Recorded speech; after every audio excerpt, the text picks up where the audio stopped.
Well, turning now to the Middle East, where the ceasefire between Israel and Hezbollah is on shaky ground. On Thursday, the Lebanese army accused Israel of violating the truce several times. That's after the IDF carried out an airstrike and launched tank fire at several towns. The Israeli military says it was targeting a Hezbollah rocket facility. Well, despite the attacks, thousands of people continue to return to their mangled homes in southern Lebanon. This video shows one family standing by a crater where their 50-year-old home was destroyed by an Israeli airstrike. NBC News correspondent Hala Gorani joins us now from Jerusalem. Hala, what more do we know about the allegations of these ceasefire violations, and are there any indications that the ceasefire will hold? Well, that's a good question. That's really the question on everyone's minds right now. Will this truce hold? Because the IDF is saying that it fired on suspect vehicles approaching one of their positions in the southern part of the country. They also issued a very long list of towns and villages that they are saying they are prohibiting Lebanese people from returning to, even though the ceasefire has been in effect for 3 days. But as many of our viewers know, that ceasefire calls for a 60-day period during which the Israeli military is expected and required, in fact, to withdraw from southern Lebanon. Hezbollah required to move north of the Litani River, and then the Lebanese army to take up positions in southern Lebanon.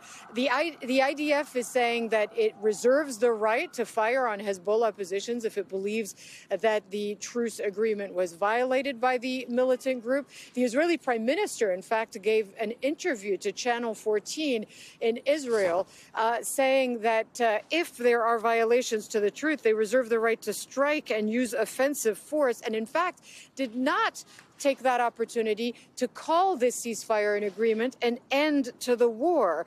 As for their part, the Lebanese military and Hezbollah are saying, no, it's the IDF that violated the terms. They are shooting on civilians trying to return to their homes, Stephen. A tenuous situation. And Hala, you've reported this week about the many Lebanese people continuing to return home despite the IDF's restrictions on several of those areas in southern Lebanon. What are people dealing with during those journeys? So it's a different picture in Israel and in Lebanon. In Israel, people are staying away from the northern communities. They've been told that it's too dangerous. In Lebanon, many people simply don't have a choice. They were displaced. They didn't have hotels to stay in or family members to shelter with. So they were, in many cases, outdoors. They were in displaced people's camps. And so they kind of headed back the second they heard or the minute they heard that there was a deal. But what they found when they got there was, in many cases, complete and utter destruction. In fact, an NBC News investigation revealed that in the areas that the IDF occupies and still occupies, you had 5,000 to 6,000 structures that were completely destroyed, some villages 90% leveled. It's going to be a very tough time for these people coming back to their homes, Stephen. We're watching that video there, unrecognizable streets there in Lebanon. And Hala, as this is happening on Israel's northern border, the violence continues in Gaza. Dozens of Palestinians were killed by Israeli airstrikes yesterday. What's the latest there?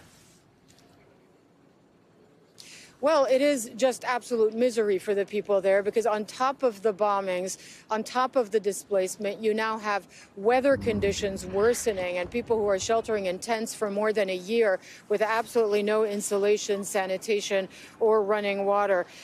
14 people were killed in the area of Nuseirat camp. That has been targeted by artillery and drone attacks. And then our teams on the ground, because we have teams there, despite the fact that the Israeli government and military are prohibiting the free access to international journalists to cover these events. We have teams there who are documenting the continued destruction of areas that the Israeli military has previously bombed. So it's really just a very difficult situation with, on top of everything else, weather conditions worsening, Stephen. All right, Hala Gorani, thanks so much for that update. Thanks for watching. Stay updated about breaking news and top stories on the NBC News app or follow us on social media.